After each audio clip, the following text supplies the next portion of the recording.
está del lado de nosotros. Al enemigo el Señor derribará con alabanzas, con panderos y con danzas. Hermanos, buenas noches. Nos encontramos reunidos una vez más para continuar con este hermoso estudio del libro de Josué. Pero antes de empezar quiero invitarlos para que inclinemos nuestros rostros, para que podamos presentarle una oración al Señor Dios Todopoderoso para que nos guíe a través de su Espíritu Santo. Inclinemos nuestros rostros. Señor, te damos gracias por esta noche y te damos gracias, Señor, porque tú eres quien nos guías a través de tu palabra. Por eso en esta oportunidad, reunidos todos, Señor, aquí, te pedimos que seas tú nuevamente hablándonos y guiándonos, Señor, para el buen entendimiento y la comprensión de tu palabra, Señor. Te lo pedimos en el precioso y maravilloso nombre de nuestro Señor Jesucristo. Amén y amén. Hermanos, buenas noches. Nos encontramos reunidos una vez más para continuar en esta tercera clase del libro de Josué. En esta oportunidad va a ser la última clase del libro. Nos va a corresponder estudiar los capítulos 22, 23 y 24. Estos tres últimos capítulos en realidad tienen que ver con la parte final ya de lo que es el liderazgo de Josué.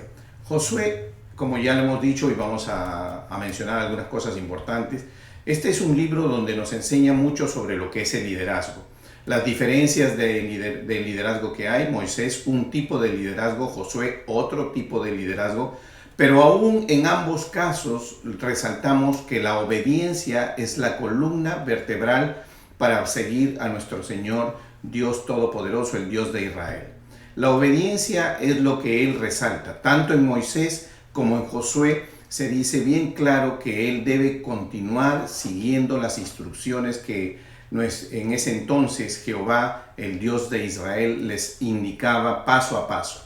Como ustedes ven, hay muchas características que realmente hacen resaltar este libro. Otra característica que hace resaltar este libro es que Dios habla directamente con ellos, con palabras claras y precisas. No usa simbología, no usa ningún tipo de manera que ellos tengan que interpretar. Las palabras que el Señor usa para dirigirse a ellos es directamente tal cual ellos deben de cumplir.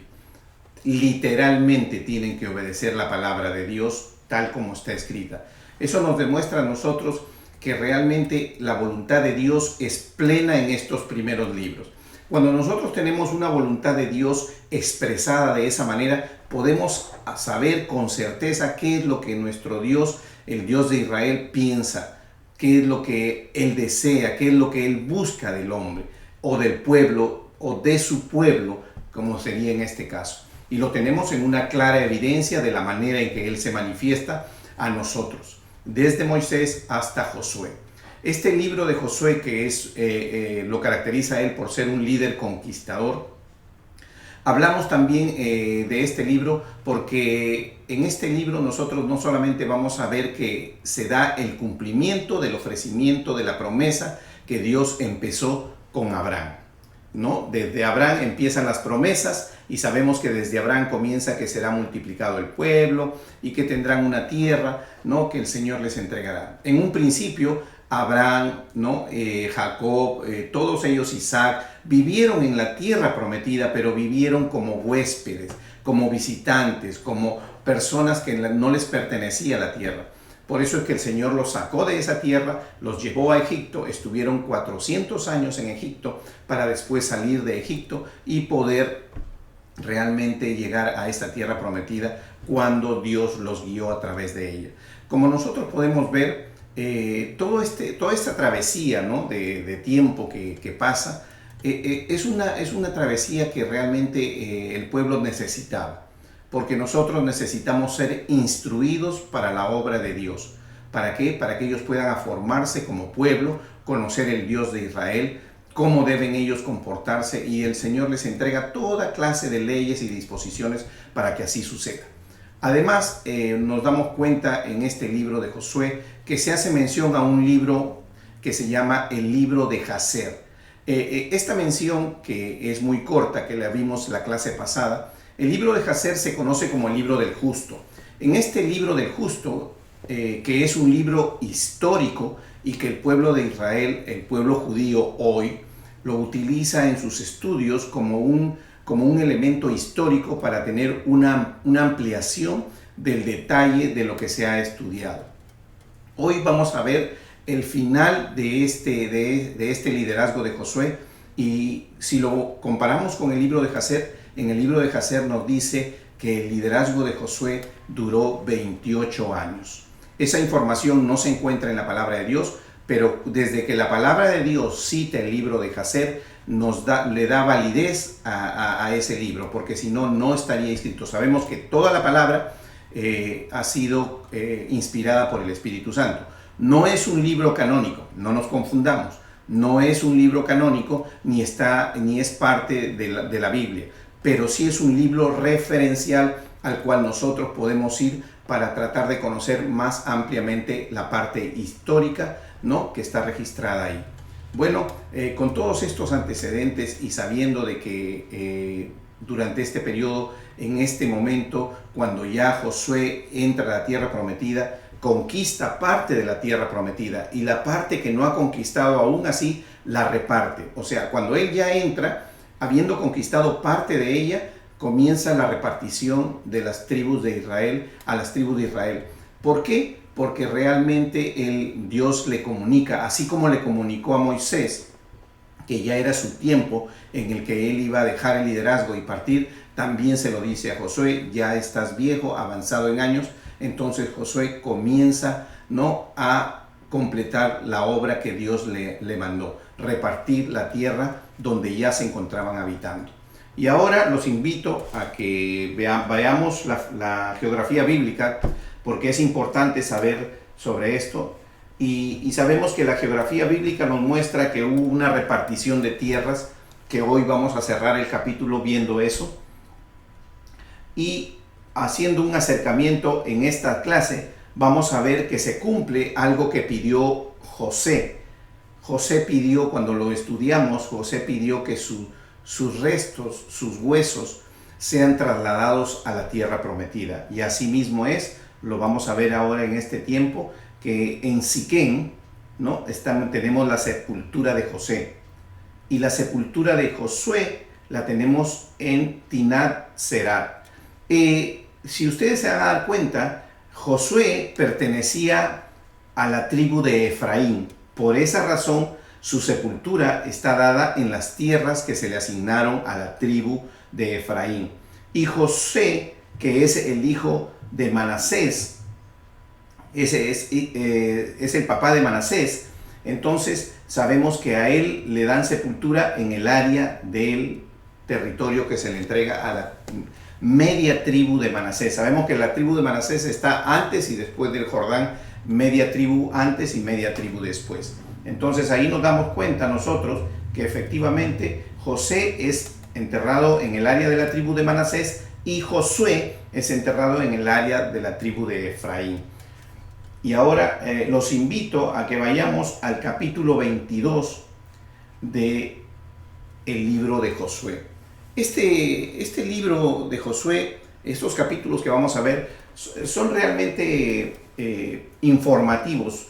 Recordamos que ya hemos visto las batallas que se han venido sucediendo, ¿no?, durante todos estos tiempos. Hemos referido los 28 años que Josué está al frente del pueblo de Israel con este liderazgo y esta misión de conquistador. Y él, después de haber visto todas estas batallas, nos damos cuenta que una promesa que había hecho el Señor en la primera repartición que se hace a los rubenitas, a los gaditas y a la media tribu de Manasés, que están antes de cruzar el Jordán, ellos acompañan a las 12 tribus, acompañan a todo el pueblo de Israel para la conquista. Pero una vez que ya la conquista se ha completado, entonces ellos regresan, ¿no? Y de esto se trata el capítulo 22, de que esta tribu de Rubén, la tribu de Gad y la media tribu de Manasés regresan nuevamente a su área, que es antes de cruzar el Jordán.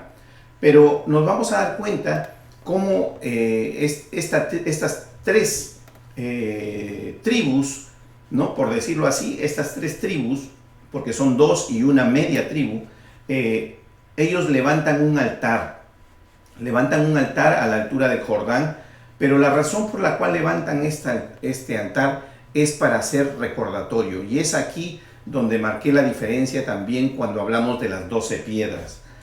Las 12 piedras significaron, que recogieron del Jordán, significaron un recordatorio del milagro, de la gloria, del poder de Dios obrando en el pueblo, para que el pueblo se acuerde siempre que vea esto, que realmente el Señor estuvo con ellos, ¿no? Que el Señor peleó la batalla por ellos, que el Señor les dio la victoria a ellos.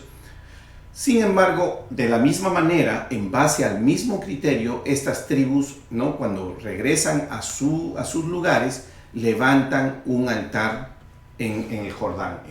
Y en este capítulo 22 nos vamos a dar cuenta cómo al momento de levantar el altar, cuando ustedes lean este capítulo 22, se van a dar cuenta de que en el versículo 11 dice, y lo voy a leer, primero ellos se despidieron formalmente, dice en el versículo 6, dice, y bendiciéndolos, Josué los despidió y se fueron a sus tiendas. O sea, ellos cumplieron con despedirse de Josué. ¿Qué significa eso?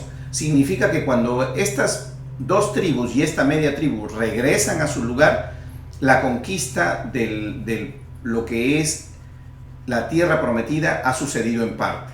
¿Por qué? Porque Josué no puede llegar a completar todo. Y si Josué los despidió, significa que cuando ya ellos habían conquistado gran parte del territorio, ellos ya vuelven a su lugar.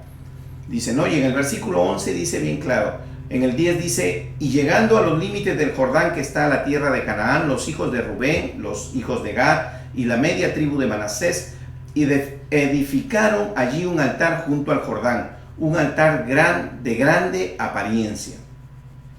Y recuerden que nosotros tenemos como altar de Dios, y lo mandó Dios a hacer, es el tabernáculo. Entonces, es el tabernáculo el símbolo que representa a Dios. Por esa razón, en el versículo 11 leemos, y los hijos de Israel oyeron decir que los hijos de Rubén y los hijos de Gad y la media tribu de Manasés habían edificado un altar frente a la tierra de Canaán en los límites del Jordán, del lado de los hijos de Israel. Versículo 12, cuando oyeron esto los hijos de Israel, se juntó toda la congregación de los hijos de Israel en Silo para subir a pelear contra ellos. ¿Qué significa esto? Significa que el celo de Dios, porque eso es lo que nos muestra, que hubo un celo con las cosas de Dios, porque el pueblo se acordó de todas las cosas que habían pasado y ellos no querían que mal venga sobre el pueblo y haya mortandad como hubo a través de la historia que lo hemos relatado. ¿Por qué? Porque ellos querían obedecer y seguir la palabra de Dios. Esa era la intención. Entonces, las tribus que quedaron al otro lado del Jordán, ellos se molestaron con estas dos tribus y esta media tribu de Manasés.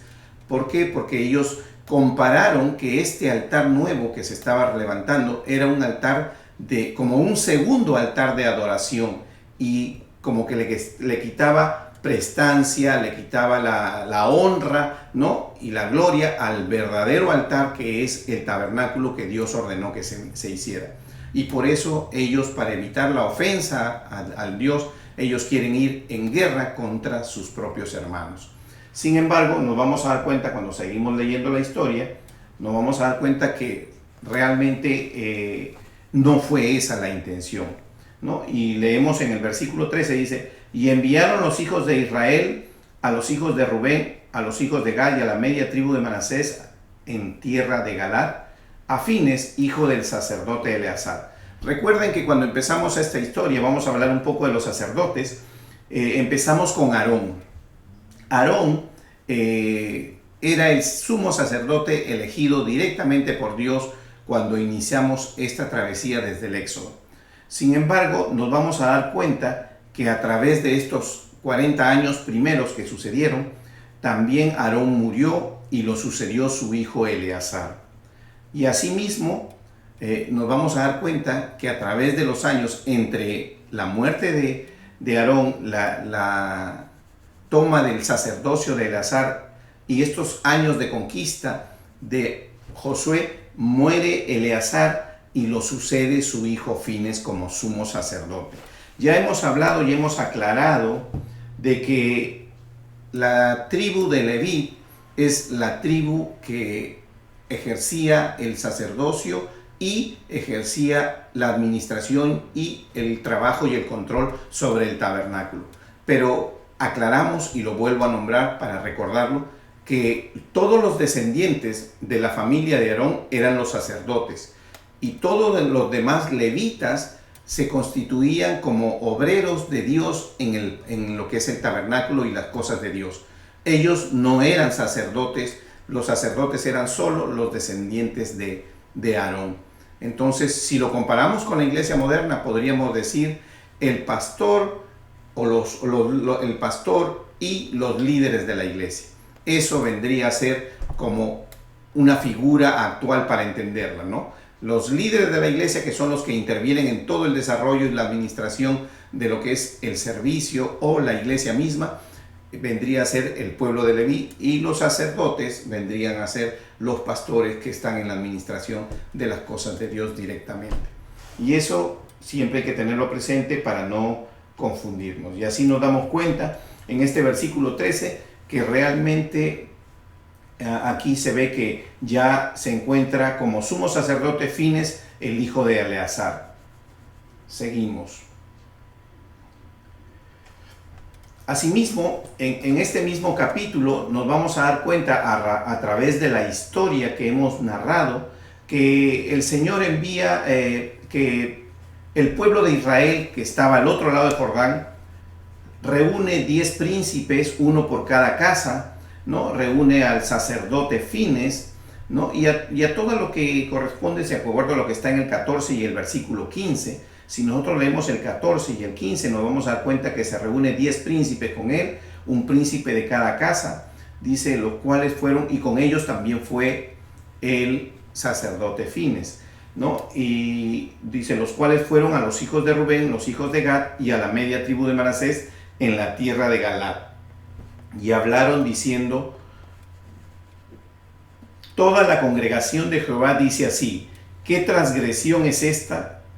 ¿Con qué prevaricáis contra el Dios de Israel para apartaos hoy de seguir a Jehová, edificándose altar para ser rebeldes contra Jehová? Esa era la pregunta, ese era el malestar que creó cuando ellos hacen su altar. Sin embargo, cuando leemos el versículo 19, nos vamos a dar cuenta que ellos responden y dice, si os parece que la tierra de vuestra posesión es inmunda, pasaos a la tierra de la posesión de Jehová, en la cual está el tabernáculo. En otras palabras, no es necesario que levanten un altar, abandonen las tierras que están después del Jordán y vénganse, y les dicen ellos, para el lado que está después del Jordán. Sin embargo, nos vamos a dar cuenta que ellos, este pueblo de Israel, compara el levantamiento de este altar con lo que hizo Acán, ¿no? En el versículo 20 nos dice, no cometió Acán, hijo de Sera, prevaricación en el anatema, y vino ira sobre toda la congregación de Israel, y aquel hombre no pereció solo en su iniquidad. Entonces, dice el versículo 21, entonces los hijos de Rubén y los hijos de Gad y la media tribu de Manasés respondieron y dijeron a las cabezas de los millares de Israel, Jehová Dios de los dioses, Jehová Dios de los dioses,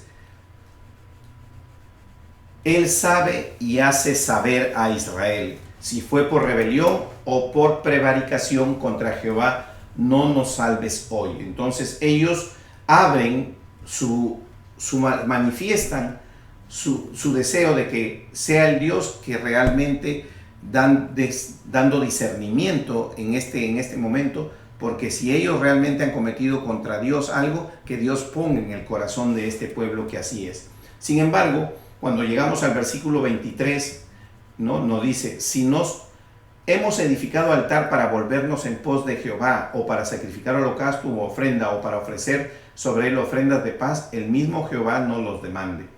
24, lo hicimos más bien por temor de que mañana vuestros hijos digan a nuestros hijos, que tenéis vosotros con Jehová Dios de Israel. Jehová ha puesto por lindero el Jordán entre nosotros y vosotros, oh hijos de Rubén e hijos de Gad, ¿no tenéis vosotros parte en Jehová? Y así vuestros hijos harían que nuestros hijos dejaran de temer a Jehová.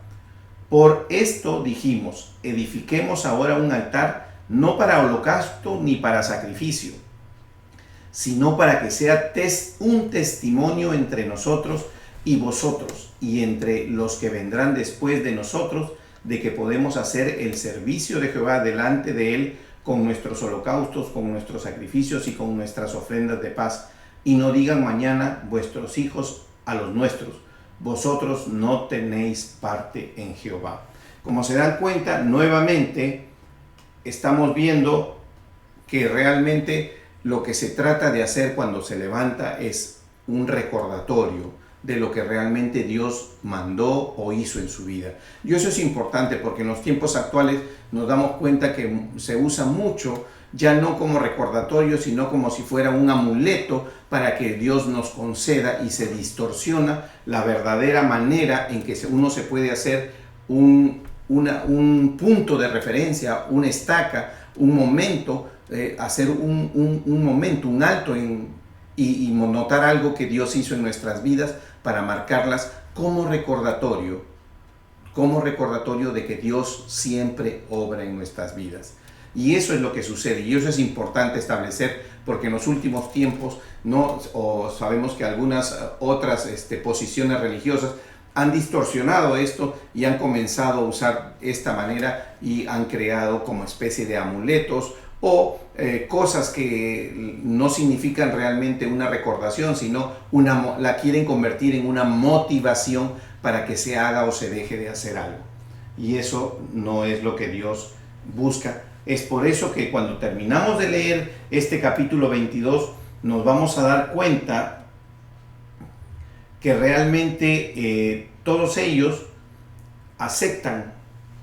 Y como lo vemos acá en el versículo 30, cuando leemos el versículo 30, dice: oyendo Fines el sacerdote y los príncipes de la congregación y los jefes de los millares de Israel, que con él estaban las palabras que hablaron los hijos de Rubén y los hijos de Gad y los hijos de Manasés, les pareció bien todo ello. ¿Por qué? Y dijo Fines, versículo 31, y dijo Fines, hijo del sacerdote Eleazar, a los hijos de Rubén, a los hijos de Gad y a los hijos de Manasés: hoy hemos entendido que Jehová está entre nosotros, pues que no habéis intentado esta traición contra Jehová, ahora habéis librado a los hijos de Israel de la mano de Jehová. Y dice en el 32, y Fines, hijo del sacerdote Eleazar, y los príncipes dejaron a los hijos de Rubén, los hijos de Gad, y regresaron a la tierra de Galaad, a la tierra de Canaán. Y se van a dar cuenta ustedes cómo realmente se entiende esto, y la paz vuelve sobre el pueblo de Israel, y este intento de guerra, este intento de batalla queda de lado. Ya ese intento de batalla no progresa. ¿Por qué? Porque realmente la intención de ellos era marcar un punto, un hito con este altar, así como se marcó con las 12 piedras de Israel. Ahora seguimos, vamos a ir al capítulo 23. Dice: exhortación de Josué al pueblo.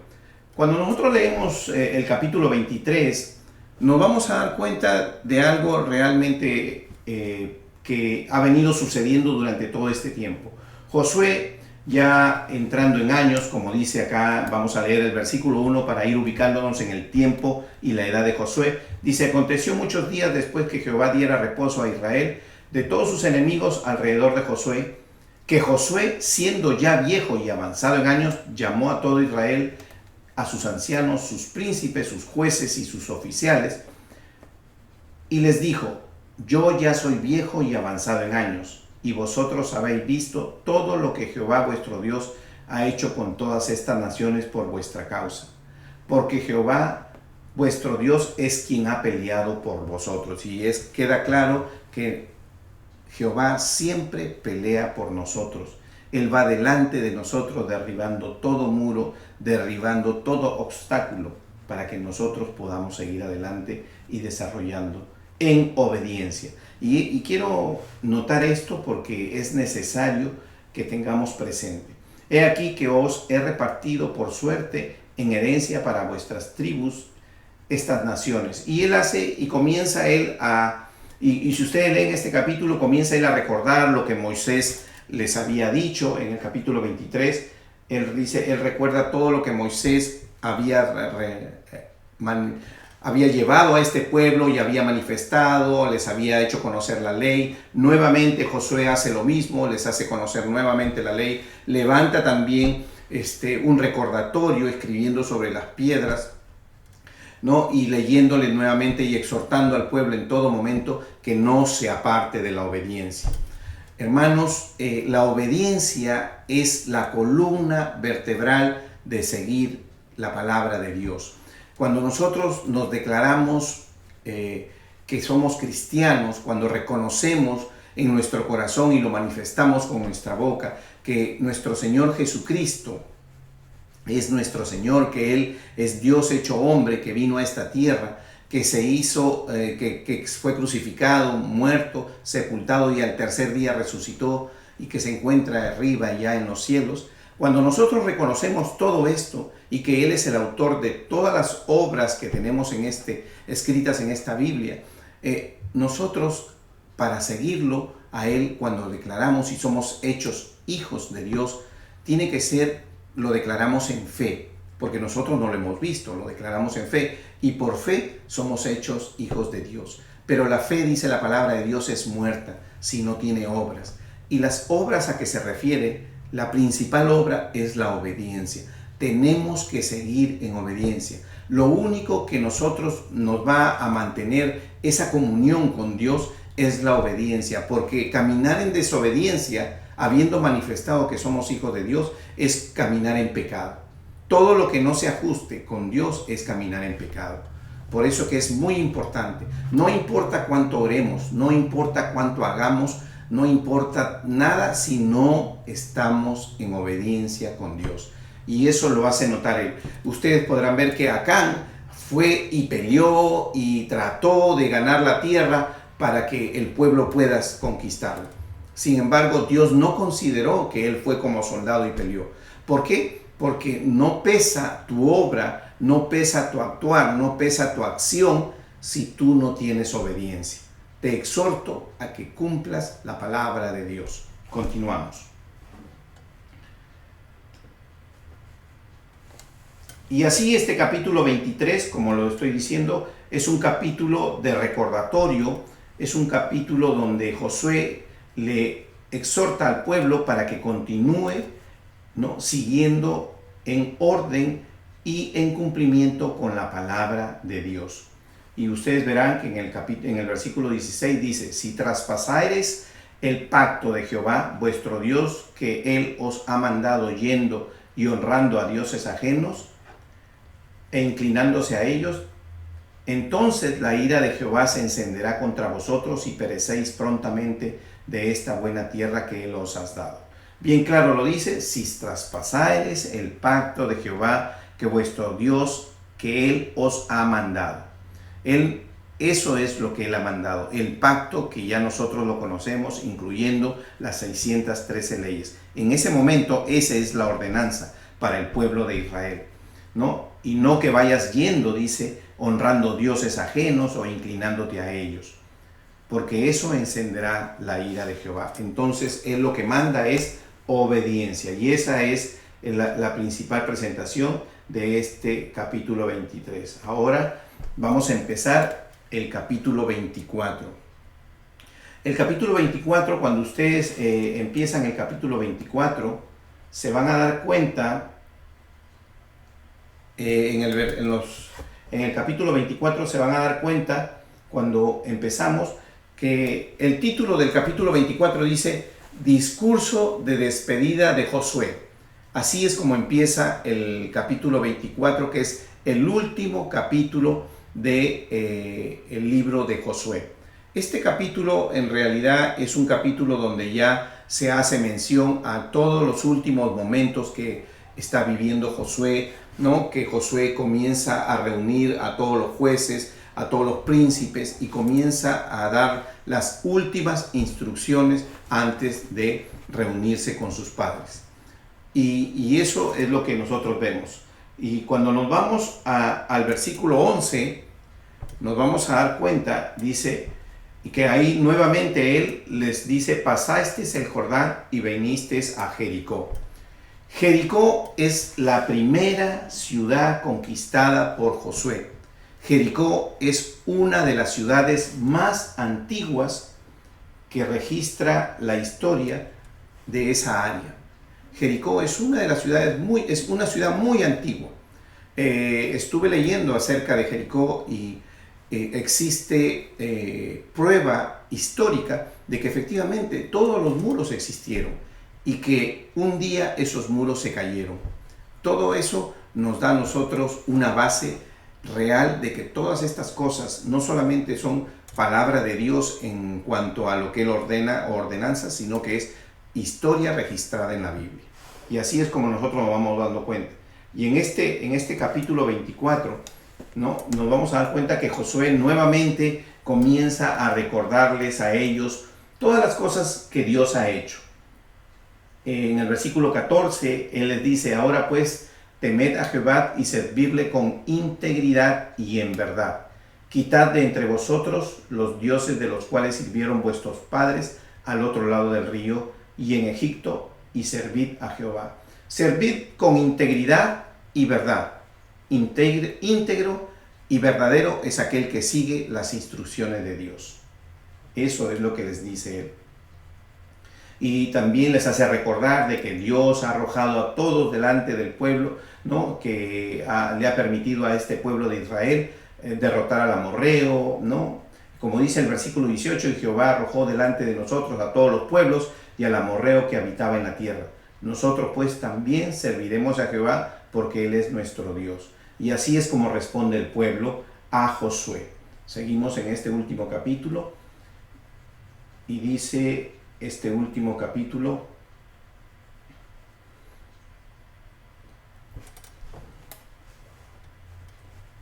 dice, entonces en el versículo 19 dice, entonces Josué dijo al pueblo, no podréis servir a Jehová porque Él es Dios santo y Dios celoso.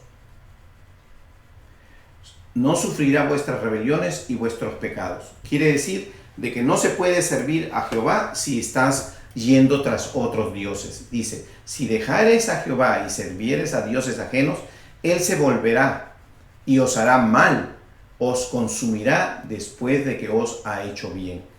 Así como te ha apoyado, así mismo, dice, te castigará, en otras palabras, si no sigues en obediencia a Dios. Y así nos vamos dando cuenta de que en el versículo 23 dice, quitad pues ahora los dioses ajenos que está entre vosotros e inclinad vuestro corazón a Jehová, Dios de Israel. Como ustedes se van a dar cuenta, el Señor siempre está hablando de dioses ajenos. El hombre tiende a buscar dioses en otros lados, y no me refiero solamente a posiciones de diferente índole religiosa, sino me refiero a que el hombre hace de Dios cualquier actividad a la cual va por encima de Dios. Es más importante vivir agradando a la gente y desagradando a Dios. Eso es malo. Es más importante el dinero que Dios, es malo. Todo lo que vaya por encima de Dios, todo lo que sea principal o más importante para nosotros que Dios, eso lo constituimos en un Dios para nosotros, porque nos desvivimos y hacemos todo lo posible por hacer lo que no corresponde, aunque esto sea en contra de Dios, aunque sea dejando de lado a Dios. Y Dios advierte al pueblo mucho sobre esto, y ustedes van a darse cuenta que esto ha sido repetitivo durante todos los capítulos. Versículo 26 dice, y escribió Josué estas palabras en el libro de la ley de Dios, tomando una gran piedra y levantó allí debajo de la encina que estaba junto al santuario de Jehová, y dijo Josué a todo el pueblo, he aquí esta piedra nos servirá de testigo, porque ella ha oído todas las palabras que Jehová nos ha hablado. Será pues testigo contra vosotros, para que no mintáis contra vuestro Dios. Y envió Josué al pueblo, cada uno a su posesión. Observen ustedes cómo nuevamente Josué pone una marca. Nuevamente dice, hasta aquí nos ayudó el Señor. Hasta aquí llegamos porque fuimos obedientes. hasta aquí pudimos desarrollar. Y asimismo, ¿para qué? Para que cuando tú en tu vida cristiana vayas caminando y vayas a sufrir una caída, un ataque del enemigo, no pierdas esa fortaleza, no pierdas tu fe, no pierdas ese amor a Dios. Entonces, por eso es necesario plantar estacas, plantar cosas que nos recuerden, ¿no?, los milagros que Dios ha hecho en nuestra vida, cosas que nos recuerden de dónde nos sacó el Señor, a dónde estamos ahora y por qué llegamos ahí. Eso nos va a devolver la fe. Si hoy tuvimos pasando un tiempo difícil, porque Dios dice que en este mundo tendremos aflicción, no dice que cuando vengamos a Él todo se va a solucionar, va a ser mejor porque caminaremos la aflicción con Él, pero no dice no tendrás aflicción. En este mundo tendremos aflicción. Entonces, cuando la aflicción venga para nosotros y no queramos que nuestra fe sea menoscabada o que nuestro amor, nuestro impulso de seguir la palabra de Dios sea mellado, sea empujado hacia afuera, entonces miraremos aquella estaca, miraremos aquel momento en que Dios nos glorificó, en que Dios nos levantó, que Dios nos ayudó, que Dios nos hizo el milagro. Entonces, en ese momento nosotros vamos a poder seguir adelante y volver y tomar esa fuerza para pasar ese tiempo difícil. Eso es lo que está queriendo decirles Josué. Cuando ustedes recuerden, cuando ustedes sigan adelante y yo ya no esté aquí, recuerden que estos momentos, que hasta aquí nos ayudó el Señor. Seguimos.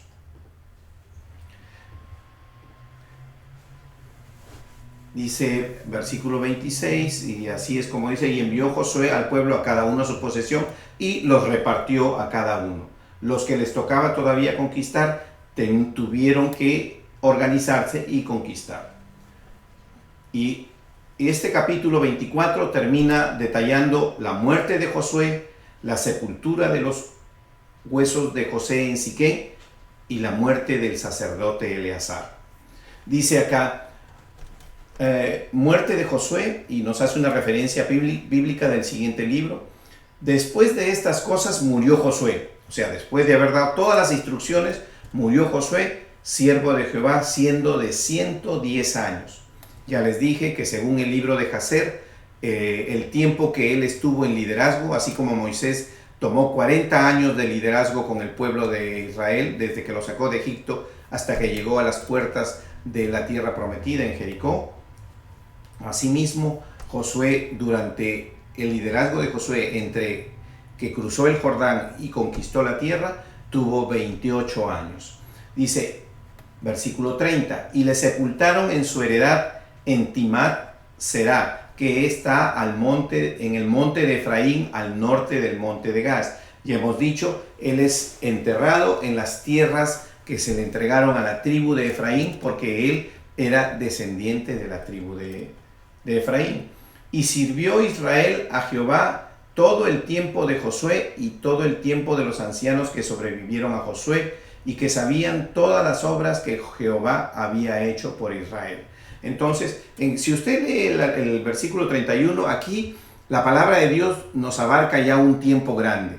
Dice, y sirvió Israel, o sea, estamos hablando de un tiempo, a Jehová todo el tiempo de Josué y todo el tiempo de los ancianos que sobrevivieron a Josué. O sea, cuando ya Josué había muerto, el pueblo continuó en obediencia.